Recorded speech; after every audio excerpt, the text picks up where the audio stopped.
오늘도 새벽 예배를 드리게 하신 하나님께 감사와 찬송과 영광을 올려드립니다. 우리 다 함께 사도신경으로 신앙 고백하신 후에 찬송가 370장을 부르신 후 에레미야서 37장의 말씀을 읽으신 다음 오늘 말씀을 듣도록 하겠습니다. 인간의 삶을 파괴하는 감정 중에 하나가 두려움일 것입니다. 우리의 마음속에 두려움이 오면 신자는 물리쳐야 하고 극복해야 합니다. 그러지 못할 때에 잘못된 결정을 내리고 잘못된 선택을 할 수가 있습니다. 결과적으로 불행한 결과를 가져오기가 쉽습니다. 좋은 예가 오늘 본문에 등장하는 시드기야 왕입니다. 시드기야 왕은 남왕국 유다의 마지막 왕으로 바벨론 느부갓네살 왕이 세운 왕입니다. 고관들과 백성들은 원수인 바벨론 왕이 세운 왕이니까 왕으로 인정하지 않고 여호와긴 왕이 다시 왕위에 오를 것을 기대하는 사람들이 많았던 것 같습니다. 하나님께서 에레미야를 통하여 여호와긴은 돌아오지 않는다는 예언을 주신 것도 이러한 백성들의 기대를 꺾기 위한 것이라고 생각이 됩니다. 이러한 환경이니 시드기야 왕의 두려움의 대상은 하나님이 아니라 신하와 백성들이었습니다. 에레미야가 바벨론 왕에게 항복하라고 권고했지만 백성들에 대한 두려움 때문에 결단을 내리지 못합니다. 이처럼 두려움에 매여 있다가 마침내는 비참한 치유를 맞은 왕이 시드기야 왕입니다. 두려움은 피하면 안 됩니다. 극복해야 합니다. 두려움을 피하면 나중에 반드시 큰 문제를 가져오게 되어 있습니다. 건강에 문제가 있는 것을 의식하면서도 스스로 두려워하여 검진을 피하다가 병이 더 커진 것을 뒤늦게 발견하는 경우도 있습니다.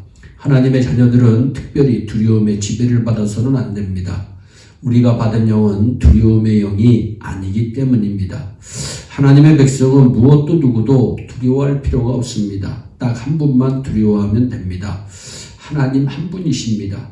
우리는 두려워할 필요가 없는 인간은 두려워하면서 정작 두려워할 하나님은 두려워하지 않는 수가 많습니다. 그러나 우리는 하나님만 두려워하고 인간을 두려워해서는 안 됩니다. 하나님의 허락 없이는 아무도 손대지 못합니다. 사도들은 인간을 두려워하지 않고 하나님을 두려워하는 의연한 모습을 보였습니다. 예수님께서 부활하신 후에 전도 활동을 하다가 체포가 됩니다. 다시는 전도를 하지 말라는 지도자의 말에 우리가 하나님의 말을 들어야겠느냐 인간의 말을 들어야겠느냐 말하면서 거절합니다. 참으로 멋진 믿음의 선배들입니다. 인간을 두려워하지 않고 하나님을 두려워한 사람이 38장에 등장하는 에벳멜렉이라고 하는 환관입니다. 에레미야가 체포되어서 진흙투성이에 운물에 던져져서 서서히 죽어가고 있는데 나서서 에레미야를 구출해낸 분입니다. 자신도 죽을지도 모르는 어려운 환경 가운데서 두려움을 극복하고 용기 있게 나서서 주의 종을 도운 것입니다. 에벳멜렉이 에레미야 구명운동을 벌인 것은 인간을 두려워하지 아니하고 하나님을 신뢰했기 때문임을 알 수가 있습니다. 하나님을 의지한 에벳멜렉은 시드기야 왕과는 달리 39장에 보면 생명을 건질 수가 있었습니다. 우리는 하나님의 종도를 잘 섬겨야겠습니다. 그가 개인적으로 좋아서가 아닙니다. 그의 주인 되시는 하나님에 대한 경외심 때문입니다. 가정을 방문할 때면 제가 온다는 사실 때문에 가슴이 설레었다는 분들이 있습니다. 제가 예뻐서 그렇겠습니까? 하나님을 사랑하기 때문에 하나님의 종이 귀하게 여겨지는 것입니다. 하나님의 종들을 후대하면 반드시 복을 받습니다. 여러분들은 이미 잘하고 있지만 다시 한번 확인시켜 드립니다. 방문하시는 선교사님들 정성껏 섬깁시다. 방문하시는 목회자님들 최고로 대접해드리고 정성을 다해 섬깁시다. 식사 대접비는 하나님이 반드시 채워주시리라 믿습니다. 목회자들을 예수님처럼 섬깁시다. 겉으로 보이는 것과 상관없이 예수님처럼 진지하게 섬겨주시기 바랍니다. 하나님의 일꾼이기 때문입니다.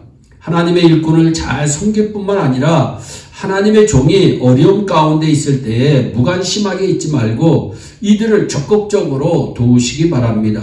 에레미야가 운물에 투옥되었을 때에 에벤멜렉은 스스로 나설 이유가 하나도 없었습니다. 유대인이 아니니까 나라가 망한다 해도 자신과는 어떤 의미에서 상관도 없습니다. 또 자신의 신분이 에레미야의 운명을 책임질 만한 위치에 있지도 않았습니다. 그럼에도 불구하고 고관들의 적대감을 무릅쓰고 에레미야 선지자를 위하여 탄원했던 것은 하나님의 종이고 하나님을 신뢰했기 때문입니다. 여러분들도 하나님의 일꾼이 구역장이나 사역자나 섬기시는 분들이 비난을 받으면 입 다물고 있지 말고 변호해 주시기 바랍니다. 도움이 필요한 것처럼 보이면 청하기 전에 한번 먼저 스스로 도우시기 바랍니다. 이것이 하나님에 대한 경외의 표현이고 반드시 그런 분들을 하나님께서는 복내려 주시는 것입니다. 37장은 에레미야가 투옥된 사건이 전체의 배경입니다. 에레미야는 왜 투옥이 되었습니까? 오해를 받았기 때문에 투옥이 되었습니다. 고향을 방문하려는데 바벨론군에게 투항을 한다고 오해를 받아서 투옥이 된 것입니다. 그래서 그를 죽이기로 결심합니다. 하나님의 백성들은 오해를 각오할 뿐만 아니라 자랑스럽게 생각해야 됩니다.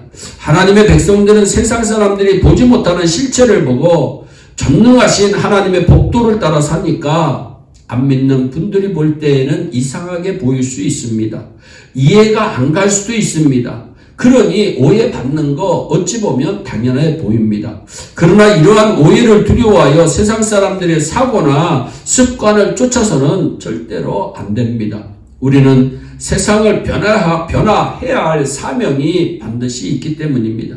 세상을 변화시키기 위하여는 세상과 달라야 합니다. 구별되어야 합니다. 세상을 두려워하여서 세상과 동조하면 신자는 안 됩니다.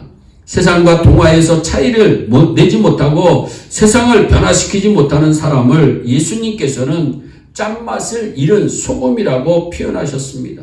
믿음의 사람들은 신앙생활하다가 오해받을 수 있다고 생각하고 그것을 도리어 면류관 받을 것이라 생각하며 자랑스럽게 생각해서 빛과 소금의 사명을 감당하는 우리 모두가 되기를 예수님의 이름으로 축원합니다.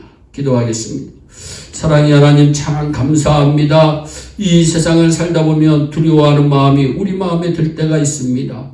그때 하나님 아버지 새 영으로 충만케 하시고 성령으로 충만케 하여 주셔서 두려워 말고 놀라지 말라 내가 너와 함께하리라고 말씀하신 하나님의 말씀에 의지해서 두려움을 극복하고 평안과 기쁨 가운데 승리할 수 있는 예일의 온 성도들이 되게 하여 주옵소서. 예수 믿다 보면 오해받을 때가 있습니다. 하나님과 오해받을 때에도 오해받을 수 있다고 생각하고 도리어 하나님께 영광 올려드리며 날마다 힘차게 신앙생활할 수 있는 우리 예일의 온 성도들이 되어줄 수 있도록 큰 은총을 베풀어 주시옵소서. 감사하고 예수님의 이름으로 기도하옵나이다. 아멘.